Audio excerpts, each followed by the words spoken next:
Do you find trying to balance your business and your family life is maybe leading to burnout, exhaustion, stress, and anxiety? Well, today we're going to talk about some tips and strategies on to help you overcome that. Welcome to the Five Squad.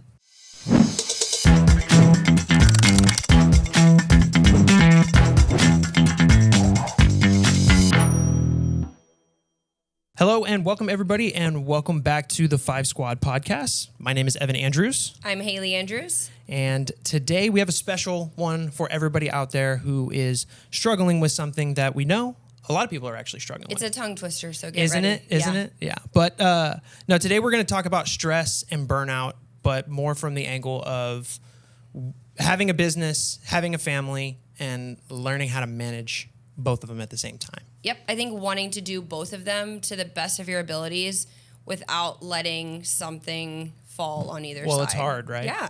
Yeah. Probably one of the hardest things next to motherhood. The thing I always told you was like, we kind of have like a battery percentage we all do. And it's like, how do you know when to give a certain amount of that battery to one thing or the other? So I think I'm very aware of my battery.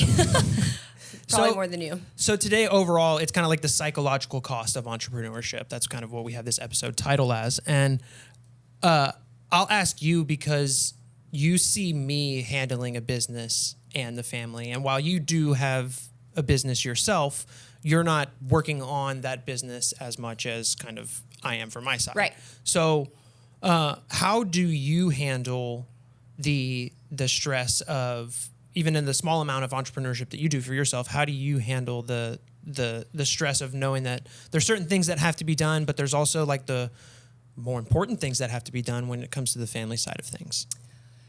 So I think mine's a little bit of a two-part here because it really depends on what exactly I'm doing for my business. And I know that sounds weird, but that's where you and I differ. But the most important thing for me is communicating it with you, like, these are the tasks I need to get done, and kind of talking it out. I think that would be the first thing because a lot of times I have it all in my head and that stresses me out. I know you like to write things down on paper. Do you feel like using Yes. that strategy helps you get the things out? 100%. Especially as a teacher, I think I just remember it being drilled in my head that when you are learning something, as you're learning it, if you write it down, you have more of a chance of remembering it. So that got drilled into my head, but which became my routine. Yeah. Especially going into the digital world, it's kind of hard. Sometimes I even find myself writing it, then adding it to my, Yeah. Google Calendar Well, or whatever. I used that same kind of strategy for when I was in school, right? Like taking notes? Like when I would study, like my study format was write it down. Right. Write it down over and over and over again. And somewhere in becoming an adult, like I kind of lost that, but I know that as of recently, I know that like, and you've taught me this through some of the podcast stuff that you listen to and like your growth day and all of that stuff, but like lining out your day either the night before or like early in the morning, like right when you wake up. And that's kind of what I do now. I have like my little book in front of me and it's like, what's the 3 things that have to get done today? And but the second part of my answer for you, and this goes more into the family side, because that's actually my main focus, my main why to anything I do. So I like to think about what is the most important one thing. I know I have a thousand things in my head, but what is the one thing I want to be, present in with the family, and how can I achieve that while achieving everything else? And again, I either write it down, share it with you, or when we talk about our weeks or our days, when we talk about them ahead of time, I like really emphasize the fact that that's something I want to do. Can I give you an example? Yeah. So the twins are gone for half the summer, June, half July. So it's important to me that I spend those weeks and times with them very present. So like this weekend, they're coming home for the Sunday afternoon. And all I wanted to do was celebrate my birthday with them at the water park. Yeah. And everything that we've talked about, podcast filming, all this other stuff, has centered around, can I make sure that gets done? And you know that, so you help rein in, keeping my focus because I've shared that with you. So yeah. So we know that's how handling the stress goes. Right. But how do you identify when like a stressor is coming on and identify whether it's like a home thing bleeding into a business thing, or vice versa. So I think this answer is tricky because it definitely depends on the person. And I'll use you and me as an example. For me, it's very emotional. I know the type of emotion that's surfacing when I'm super stressed out or tired. But for you recluse even more. Yeah. You tend to get quieter, which most people think you're quiet, but you're really not. For me, so I think the way you identify it is being aware of yourself, really. Because, you know me and I know you, but we also know ourselves really, really well, I think. Yeah. So I think identifying it within you is the most important thing. What is it that happened that you're feeling X, Y, or Z? Yeah. But knowing whether it's work or family, I think we pretend we don't know, but think about it. I know when it's something the kids did that triggered me somewhere, or I know that it's something at work happened and it really upset me and I didn't talk about it. Yeah. You know what I mean? Yeah. Yeah. For me, I think most of my anxieties come from work, but it's it's the mental. It's the pressure that I put on myself to be what I want to be. And I was just going to say, this is not a statistic, so please do not quote me on this. But I would say majority, over 75% of the stress we even have is self-induced. Oh, yeah. That's just... I could and I think even in family life, we want to be a better wife. We want to be a better mom. It's not even necessarily that the kids trigger us. It's that we trigger us. Yeah. And that stress. So identifying how to hone in on your self-awareness is part of it, I think. So in being better, I think one of the ways that we can all be better for ourselves and those around us is by the networks of people that we surround ourselves with. So that can be, look at your family as its own network. 1,000%. You know what I mean? Some people don't look at it like that. They think I have to go outside of my family to create this positive environment or whatever to help myself. But so family, friends to a degree, but. Right. That's a tricky one. We can get into because friends can be toxic. You can have old friends that don't push you forward and things like that. So when talking about the network and going into step 2 being friends, or topic 2 being friends, there's a caveat to that. There's certain friends that are the network that get you through stressful times. Sure. And that's important to know. Yeah, And then outside help. Well, outside coach, therapy, things like that, for you, that's where I want your take on that, because I don't have. But I'm saying if we had to put an umbrella over the three people or things that make a network. Family, friends, and then outside help, a coach or somebody to help you. But I think looking at your family as your number one source of help, actually, or network, whatever you want to call it. A lot of times people look at their family like, ugh. You know what I'm saying? Right. And I think that goes into what we always talk about is the gratitude and shifting that mindset around your family, being that number one source. Well, I know that your family, you have a big family, and you talk to your mom a lot. You talk to your grandmother a lot about things that are going on and whatever. And I don't do that. Right. If I do have a problem with something that I feel the need to get up and out and whatever, I have certain friends that I kind of go to for that.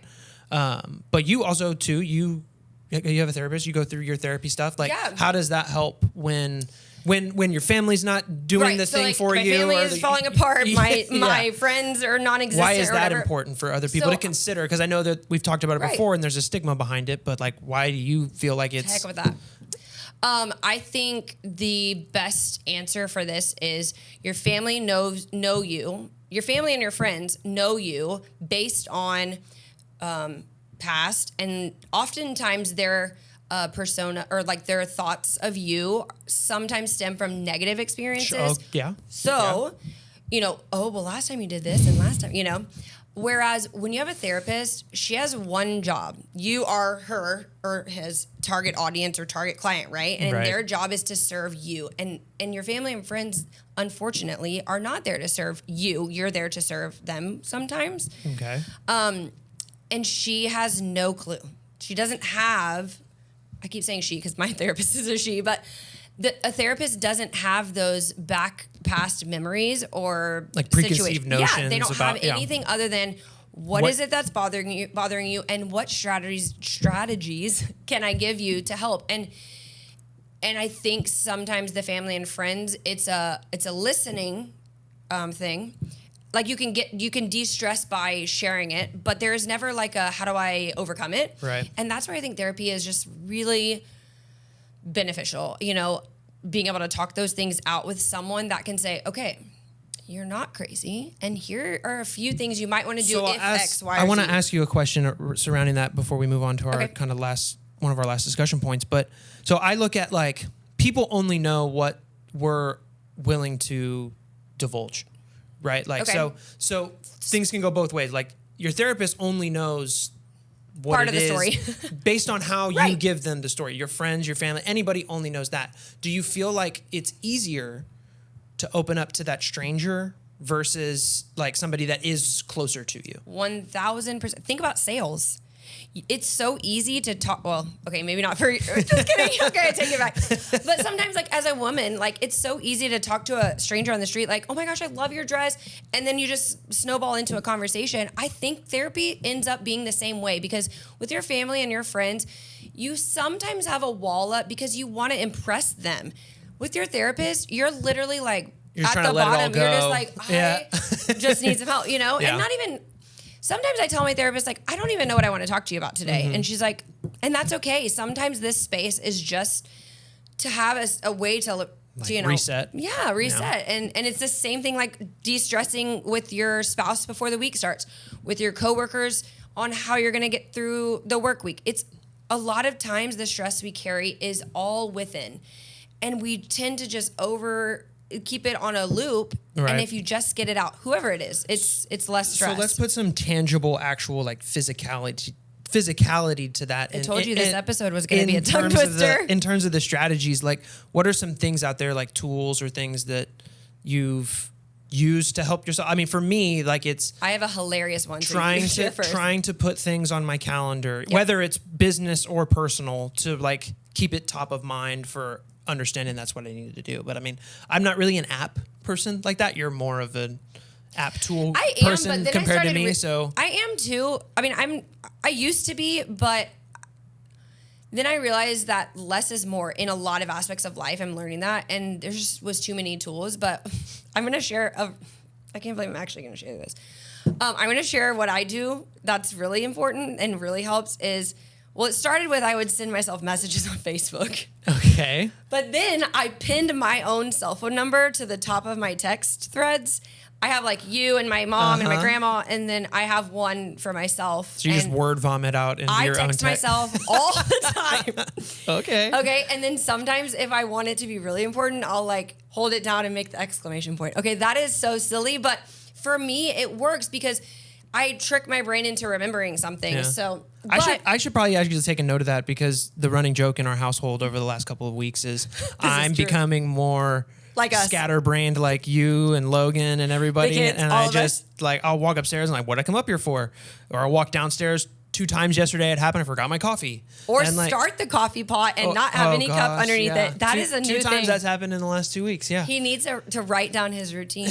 But the next thing it's really bad. We do together, a tool that we do together, especially when the kids are involved, because I know we're talking about the time management and stuff like that, is when we do a calendar invite for something, if I need to remember it, I always invite you. Right. And you just look at your calendars like, she just needs me to remind her to change the laundry or whatever, but it's accountability. Yeah. You know? And I think that is one of the biggest things for time management and de-stress. So in following the de-stress route, how important is it for you and physical activity to help de-stress? So are you saying like what's the relation of physical activity to stress or de-stressing? Okay, actually I have a different perspective than I was going to share when we planned this. So a lot of people always ask me like, do you work out? Do you do this? What do you do? How do you blah?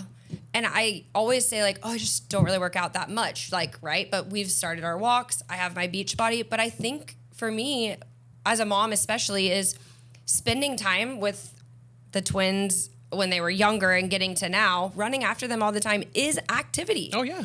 But I've never allowed myself to believe it is.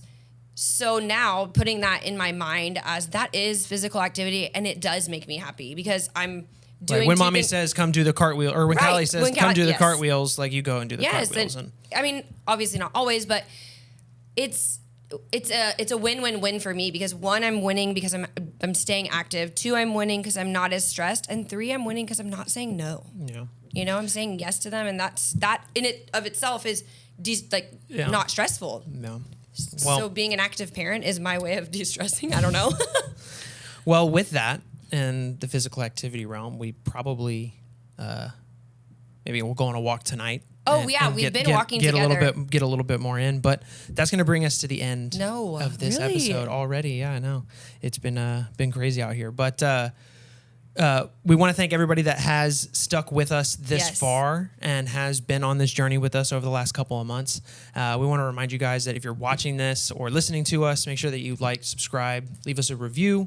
All of the things that are going to give us the positive feedback that we need to give you guys what you guys are looking for. And share it out too, because I think we really want your friends. We have been getting a lot of good feedback on Facebook as of recently about all the stuff we've been doing, and we appreciate everybody that is giving us that feedback. But we're going to start leaving you guys in the same way every day, and we just want you to remember that every day is a new chance to get it right, to keep pushing forward, and to stay inspired.